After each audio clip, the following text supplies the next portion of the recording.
మాజీ ముఖ్యమంత్రి వైఎస్ఆర్ కాంగ్రెస్ పార్టీ అధినేత వైఎస్ జగన్మోహన్ రెడ్డి సహా మరో 8 మంది వైసీపీ నేతలపై గుంటూరులోని నల్లపాడు పోలీస్ స్టేషన్లో కేసు నమోదైంది. ఎమ్మెల్సీ ఎన్నికల కోడ్ అమల్లో ఉందని అధికారులు హెచ్చరించినా పట్టించుకోకుండా గుంటూరు మిర్చి యార్డ్లో వైసీపీ నాయకులు కార్యక్రమం నిర్వహించడం ఈ కేసు నమోదైనట్లు తెలుస్తోంది. నిబంధనలకు విరుద్ధంగా పర్యటించిన వైఎస్ జగన్తో పాటు ఆ పార్టీ నేతలు కొడాలి నాని, అంబటి రాంబాబు, ఆళ్ల అప్పిరెడ్డి, నందిగం సురేష్, పిన్నెల్లి తదితరులపై కేసులు నమోదు చేసినట్లు పోలీసులు చెబుతున్నారు. కాగా జగన్ పర్యటన కారణంగా మిర్చి యార్డు వద్ద భారీగా వాహనాలు నిలిచిపోయాయి. కాగా వైఎస్ జగన్ బుధవారం గుంటూరు మిర్చి యార్డులో రైతులను కలుసుకొని వారి సమస్యలను తెలుసుకున్నారు.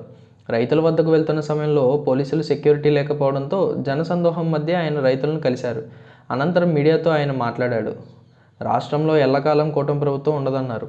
విపక్షంలో మీరు ఉన్నప్పుడు భద్రత ఇలాగే తీసేస్తే ఎలా ఉంటుంది చంద్రబాబు అని వైఎస్ జగన్ ప్రశ్నించారు.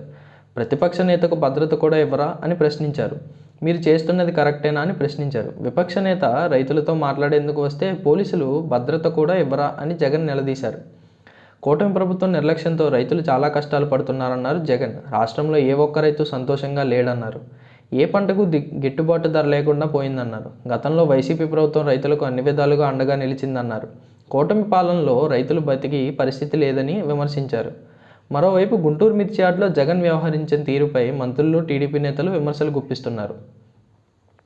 మరోవైపు వైసీపీ అధినేత మాజీ సీఎం వైఎస్ జగన్ చిలుకూరు బాలాజీ ఆలయం ప్రధాన అర్చకుడు సిఎస్ రంగరాజన్ను పరామర్శించారు.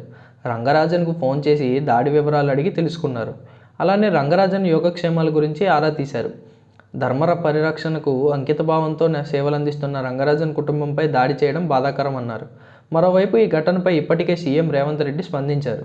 ఈ మేరకు ఆయన రంగరాజన్కు ఫోన్ చేసి పరామర్శించారు. ఈ ఘటన ఎలా జరిగింది అన్న దానిపై సీఎం ఆరా తీశారు. అనంతరం దాడి చేసిన వారిపైన కఠిన చర్యలు తీసుకోవాలని పోలీసులకు సీఎం రేవంత్ రెడ్డి ఆదేశించారు. అలానే దాడి ఘటనపై చిలుకూరి పూజారి రంగరాజన్ను కేటీఆర్ సైతం పరామర్శించారు. కేంద్ర హోంశాఖ సహాయ మంత్రి బండి సంజయ్ ఆయనతో ఫోన్లో మాట్లాడినట్టు సోషల్ మీడియాలో పోస్ట్ చేశారు. రంగరాజన్ క్షేమ సమాచారాన్ని తెలుసుకున్నానని రాసుకొచ్చారు. అవసరమైన సాయాన్ని అందిస్తామని హామీ ఇచ్చినట్టు బండి సంజయ్ వెల్లడించారు. రంగారెడ్డి జిల్లా మొయినాబాద్ మండల పరిధిలోని చిలుకూరు బాలాజీ ఆలయం సమీపంలోని రంగరాజన్ నివాసానికి వచ్చిన పలువురు వ్యక్తులు రామరాజ్య స్థాపనకు మద్దతు ఇవ్వాలని కోరడం, అందుకు ఆయన నిరాకరించడం, ఆ తర్వాత రంగరాజన్తో పాటు ఆయన కుమారుడిపై దాడి చేయడం, ఆ వీడియో కాస్త వైరల్గా మారడం, పోలీసులకు ఫిర్యాదు చేయడంతో పలువురిని అరెస్ట్ చేసిన విషయం తెలిసిందే.